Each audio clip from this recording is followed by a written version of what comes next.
오늘 이 시간 우리에게 허락하신 주님의 귀한 말씀 마가복음 4장 말씀입니다. 제가 가진 신약 성경 59쪽 마가복음 4장 26절에서 29절까지의 말씀 다 같이 찾으셔서 한 절씩 번갈아 읽도록 하겠습니다.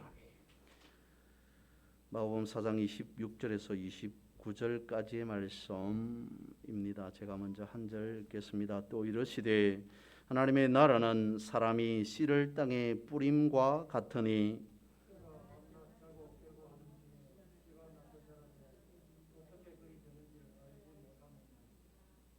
땅이 스스로 열매를 맺되 처음에는 싹이요 다음에는 이삭이요 그 다음에는 이삭의 충실한 곡식이라 열매가 익으면 곧 낫을 되나니 이는 추수 때가 이르렀습니다. 아멘. 탈무드에 이런 이야기가 있습니다. 이 세상에 가장 현명한 사람은 배우는 사람이요, 세상에서 가장 강한 사람은 자신과 싸워 이기는 사람이며, 또 세상에서 가장 행복한 사람은 범사에 감사하는 사람이다 라고 했답니다. 우리가 가진 성경에서 말씀하고 있습니다. 뭐라고요? 범사에 감사하라. 그러면서 가르쳐 주는 것이 이것입니다. 범사에 감사하는 것이 우리를 향한, 하나님께서 우리를 향한 뜻이다 라고 하는 것까지 말씀해 주고 있습니다. 여기에서 범사라고 하는 그 말은 매사에라고 하는 것입니다. 우리가 호흡하는 순간순간을 의미하고 있습니다. 그러니까 범사라고 하는 것은 우리 앞에 좋은 일이 있든지 우리 앞에 그렇지 못한 나쁜 일이 있든지 간에 라는 말입니다. 범사에라고 하는 말은 나아가서 우리가 아는 일이든지 아니면 반대로 모르는 일이든지 간에 하고 하는 말입니다. 우리가 이 땅에 나서 살아가는 모든 일을 성경에서는 범사라고 말씀하고 있습니다. 우리는 1년에 2차례의 감사절기를 가지고 있습니다. 맥추 감사절과 추수 감사절이 그것입니다. 지난주에 우리는 맥추 감사 주일을 지켰습니다. 하나님 앞에 하나님의 이름을 붙잡고 살아가는 우리에게 있어서 기본적이고 또 한더불어 가장 필요한 것이 무엇인가? 그것은 감사라는 것이죠. 그 선상에서 오늘 우리는 이 시간을 통해서 감사에 대해서 한번 말씀을 살펴보고자 합니다. 오늘 우리가 읽은 본문의 말씀은 감사에 대한 말씀이 아니라 하나님 나라에 대한 말씀입니다. 하나님 나라가 어떻게 이루어지는가 라고 하는 하나님 나라에 대한 비유의 말씀입니다. 그런데 오늘 본문의 이 말씀 속에서 이렇게 말씀을 하고 있습니다. 한 사람이, 그러니까 농부이겠죠. 한 농부가 땅에 씨앗을 뿌렸다. 그리고는 땅이 열매를 맺었다라고 말씀을 하십니다. 농부가 씨앗을 땅에 뿌렸다는 것과 땅이 열매를 맺었다고 하는 이 둘 사이에 무엇인가 미묘한 분위기를, 미묘한 무엇인가를 느끼게 해 줍니다. 농부가 땅에 씨를 뿌렸는데 농부도 모르는 사이에 씨앗이 자라서 열매를 맺게 되었다고 말씀하고 있습니다.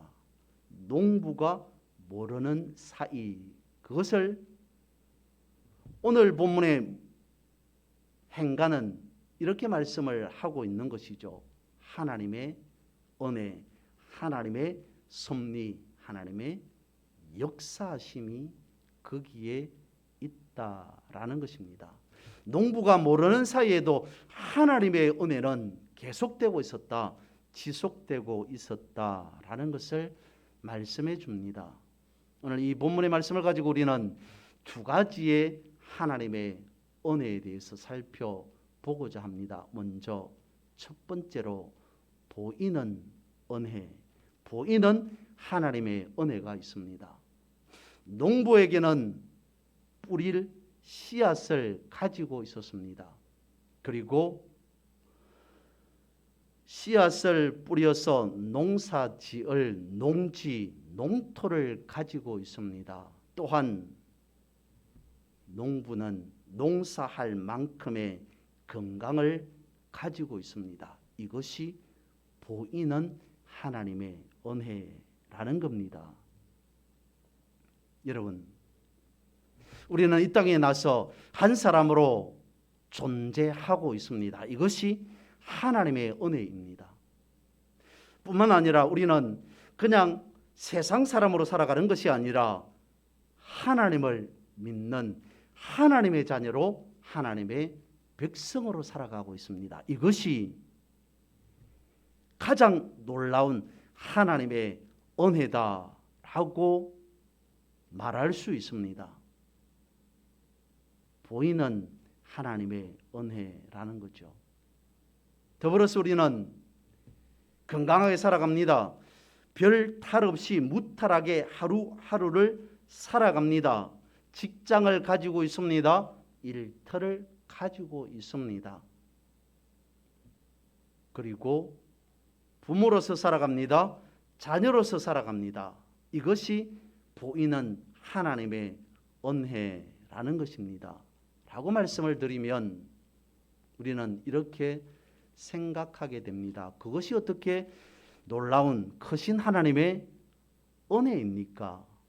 그것은 우리뿐만 아니라 나뿐만 아니라 이 땅에 살아가는 대부분의 모든 사람들이 다 누리고 가지고 살아가는 것 아닙니까? 그것이 하나님의 놀라운 은혜라서 그런 모든 것을 통해서 감사하게 된다면 어쩌면 우리는 감사를 남발하는 것 아니겠느냐라고 생각할 수 있습니다.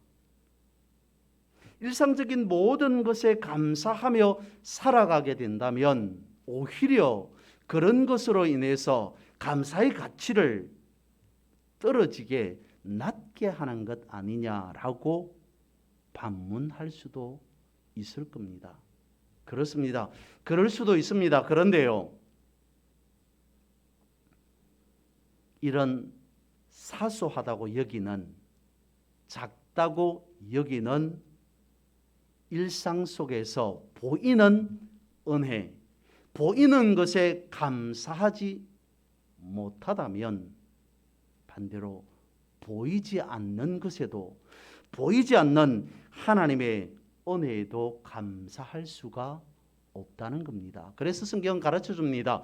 범사에 모든 일에 다 감사하라라고 말씀하고 있는 것이죠.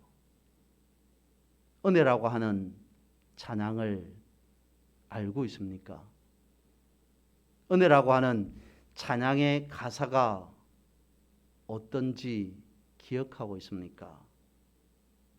은혜라고 하는 찬양의 가사는 이렇습니다. 내가 누려왔던 모든 것들이, 내가 지나왔던 모든 시간이, 내가 걸어왔던 모든 순간이 당연한 것 아니라 은혜였소. 아침 해가 뜨고 저녁에 노을, 봄의 꽃 향기와 가을의 열매, 변하는 계절의 모든 순간이 당연한 것이 아니라 은혜였소. 내가 이 땅에 태어나 사는 것, 어린 아이 시절과 지금까지 숨을 쉬며 살며 꿈을 꾸는 삶, 당연한 것 아니라 은혜였소. 내가 하나님의 자녀로 살며 오늘 찬양하고 예배하는 삶, 복음을 전할 수 있는 축복이 당연한 것 아니라 은혜였소 라고 은혜라고 하는 찬양 가사는 이와 같이 되어 있습니다. 그리고 마지막 부분 후렴에서는 이런 가사로 되어 있습니다. 내 삶에 당연한 것 하나도 없었던 것을 모든 것이 은혜였소. 우리가 일상에서 겪게 되는 모든 것이 그냥 보통 사람들이 다 누리고 살아가는 그것이 아니라 하나님의 은혜였다라고 찬양으로 가사로 고백하고 있습니다. 내 삶에 당연한 것 하나도 없었던 것을, 그래서 나는 깨달았습니다. 이 땅에 살아가는 모든 것이 내가 어떤 상황, 어떤 상태, 어떤 형편으로 살아가든지 그것과 상관없이 그 모든 것이 다 범사에 하나님의 은혜였습니다 라고 고백하고 있는 것이죠. 평범한 일상이라 여기는 모든 것이 다 하나님의 은혜라고 찬양을 통해서도 고백하고 있습니다. 왜 그렇습니까? 일상을 넘어 범사에 하나님의 은혜가 아닌 게 없다는 것을 깨달았기 때문입니다. 자연현상에 대해서 한번 생각해 봅니다. 만약에 사계절이 뚜렷한 이 땅에 겨울에 아침에 해가 1시간 정도 늦게 뜬다면, 겨울에 아침에 해가 1시간 먼저 일찍 진다면, 여름에 아침에 해가 1시간 일찍 뜬다면, 여름에 저녁에 해가 1시간 늦게 진다면 어떨까요? 1시간 정도야, 1시간 일찍 떠서 1시간 늦게 지는 거야 뭐 별 차이 있겠습니까? 라고 생각할진 모르겠으나, 그러나 우리가 관심을 두지도 않는, 어쩌면 우리가 관심을 둘 필요도 없다고 생각하는 땅속의 미생물에게는 엄청난 영향력이 있지 않겠습니까? 학자들이 말합니다. 지구상의 온도가 1도만 높아져도, 지구상의 온도가 지금보다 1도만 더 낮아진 상태가 되어도 자연의 생태계는 엉망이 되어져 버린다라고들 말합니다. 거두절미하고 우리가 살아가는 너무 평범해서, 너무도 당연해서 그것이 특별하다고 여기지도 못하는 매일같이 떴다가 지는 아침 해가 단 일주일 정도만 뜨지 않는다면 어떤 일이 생기게 되는 걸까요? 일주일간 해가 뜨지 않아서 암흑천지로 되어진다면 지구는 어떤 상태로 되어질까요? 그렇습니다. 우리가 살아가고 있는 일상의 모든 것이 다 하나님의 은혜가 아닌 것이 없습니다. 우리는 생각하고 조금만 더 생각해 보면 너무도 많은 감사의 조건 아래에서 살아가고 있음을 깨달을 수 있습니다. 여러분, 올 한 해 상반기를 지내오면서 얼마만큼 보이는 하나님의 은혜 가운데 살아오셨습니까? 하나님 앞에 감사할 수 있는 기회가 있을 때 한 번이라도 더 감사하며 감사에 고백하며 살아가는 우리가 되어야 되겠다라는 생각을 해봅니다. 이어서 두 번째, 보이지 않는 하나님의 은혜가 있습니다. 농부에게는 뿌릴 씨앗이 있습니다. 농사 지을 농지가 땅이 있습니다. 농사 지을 만큼 건강이 있습니다. 보이는 하나님의 은혜가 있습니다. 그뿐만 아니라 보이지 않는 하나님의 은혜도 있습니다.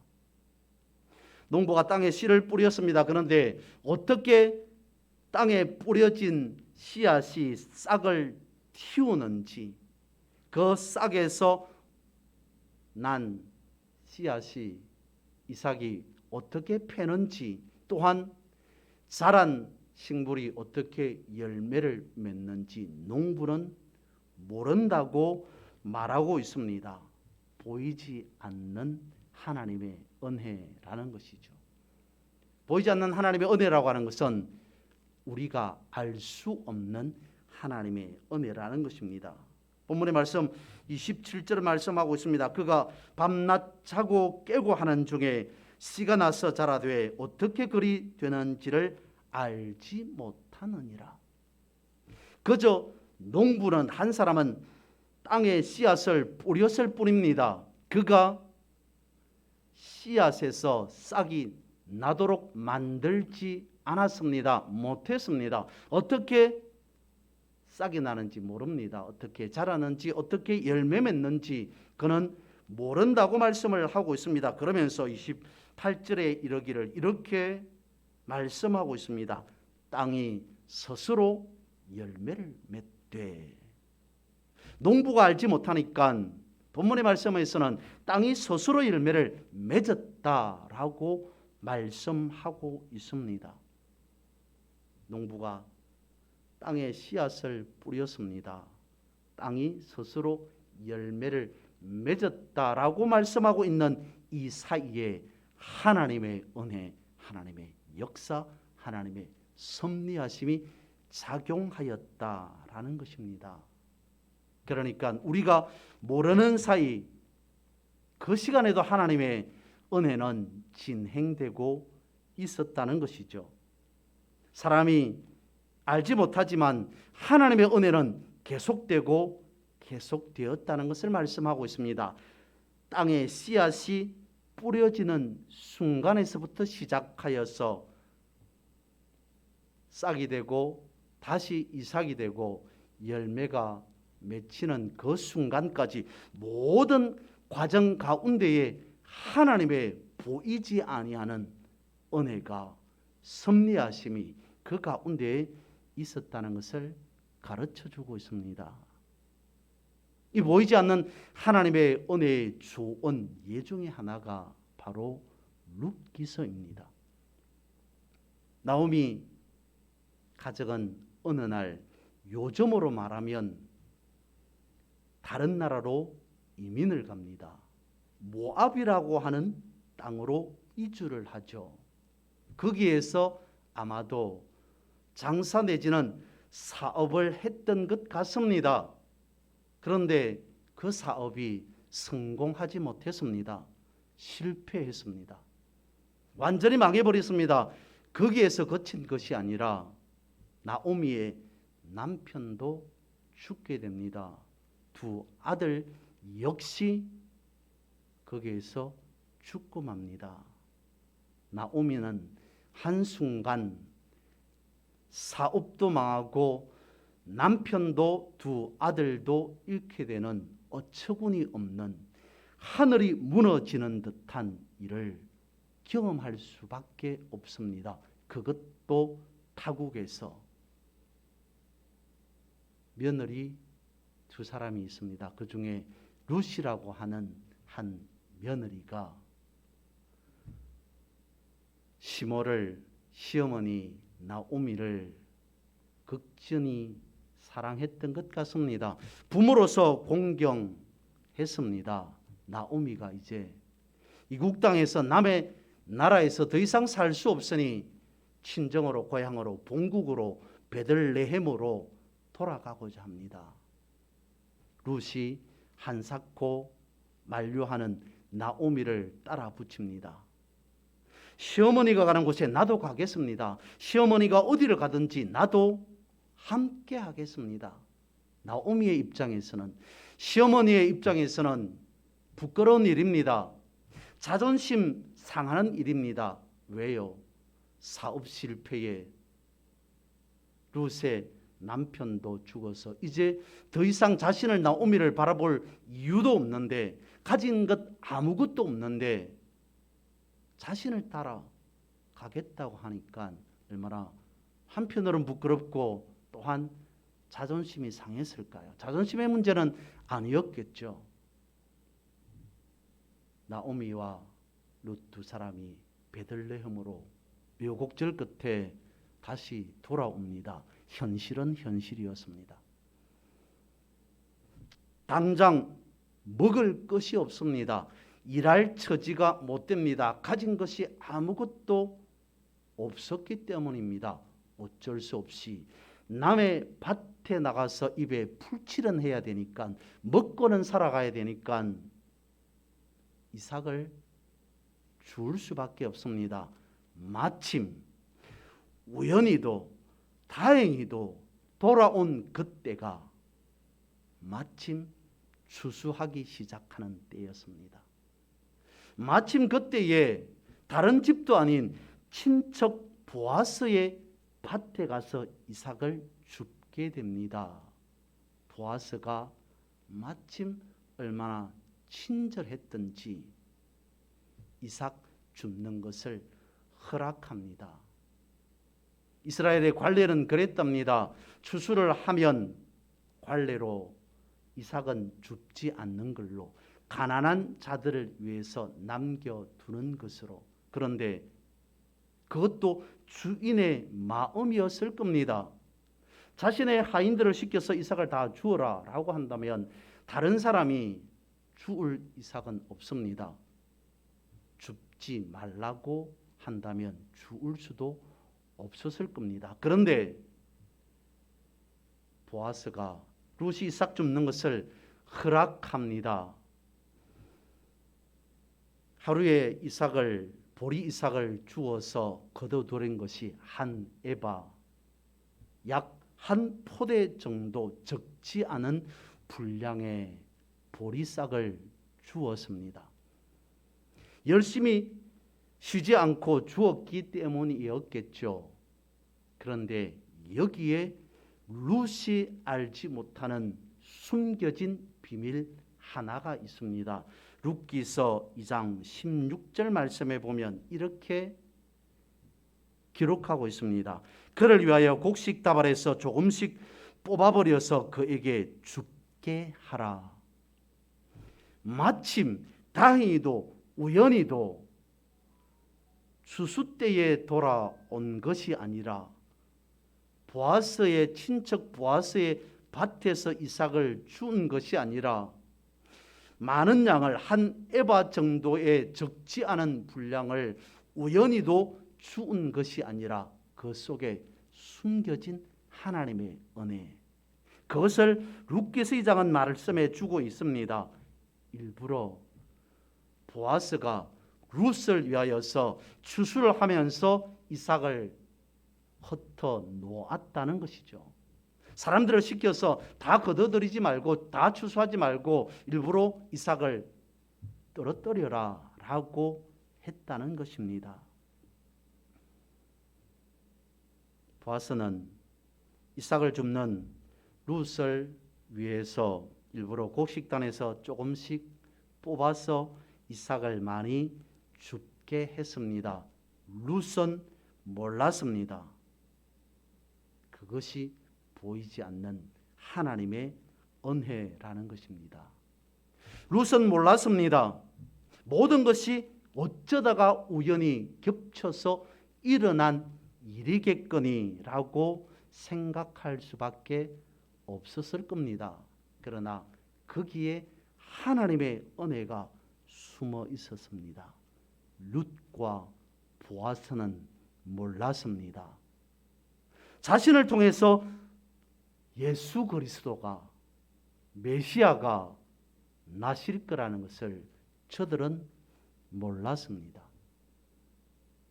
보이지 않는, 우리가 알 수 없는 하나님의 은혜, 하나님의 섭리, 하나님의 역사는 그와 같이 진행되고 있었던 겁니다.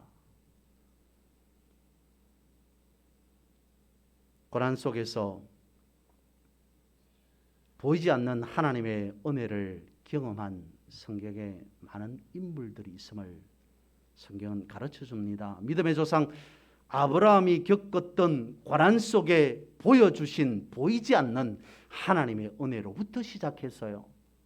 그의 후손들이 삶 속에서, 인생 속에서, 일생 속에서 경험한 고난 속에 보이지 않는 숨겨진 하나님의 은혜, 이삭의 고난 속에서, 야곱의 고난 속에서, 요셉의 고난 속에서 보이지 않는 하나님의 은혜는 계속 이어지고 이어졌습니다.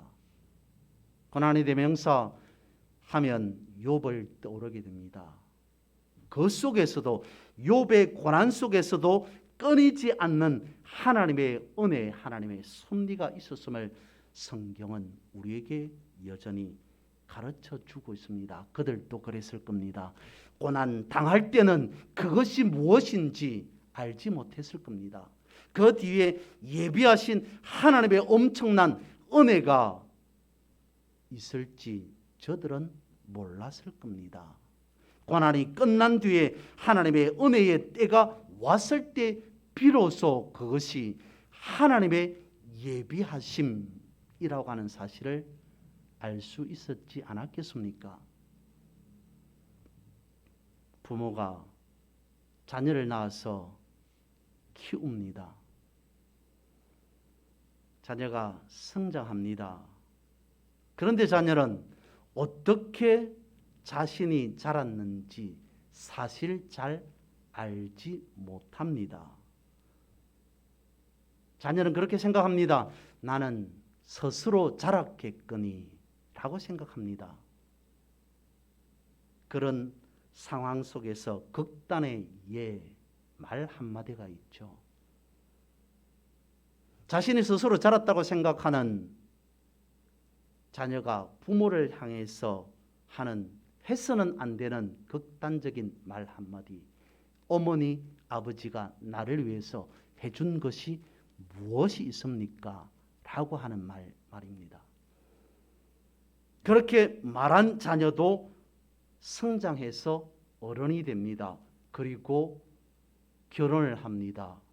역시 자녀를 낳아 부모가 됩니다. 그때 한 번 정도는, 최소한 한 번 정도는 대성통곡하는 일이 있을 겁니다. 최소한 한 번 정도는 크게 느끼는 때가 있을 겁니다. 언제요? 자신이 직접 자녀를 낳아서 기르면서 내 부모가 나를 과연 어떻게 길렀구나 라고 하는 그것을 한 번 정도는 느낄 수밖에 없는 거겠죠. 그래서 말합니다. 부모의 은혜는, 부모의 사랑은 어떻다고요? 하늘보다도 더 넓다라고 하는 말을 합니다. 한 사람의 자녀로 태어나서 한 부모가 되었을 때, 그것도 자라고 어른이 되어서 자녀를 양육했을 때, 나를 낳아주고 길러준 부모의 은혜는 말로 형언할 수 없다, 표현할 수 없다라고 말하는데, 보이는 하나님의 은혜, 보이지 않는 하나님의 은혜, 그것은 어떻게 표현할 수 있겠습니까? 인식할 수 있겠습니까? 다 깨달을 수 있겠습니까? 오늘 우리는 올 한 해만 보더라도 반년의 인생, 반년의 삶을 살아왔습니다. 다시 또 올 한 해 하반기 반년을 살아가게 됩니다. 어떤 감사의 조건을, 내 삶 속에서 어떤 하나님의 보이는 은혜, 보이지 않는 은혜를 체험하며 경험하며 바라보며 살아가시겠습니까? 이렇게들 말합니다.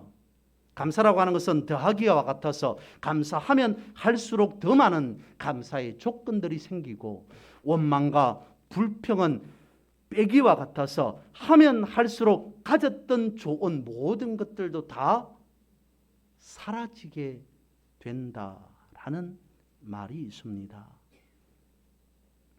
보이는 하나님의 은혜, 보이지 않는 하나님의 은혜, 그 속에서 우리는 살아가고 있습니다. 우리가 알든 모르든 지금 이 순간에도 하나님은 범사에 하나님의 섭리하심으로, 하나님의 역사하심으로 우리를 여전히 아끼고 사랑하시고 지키고 보호해 주십니다.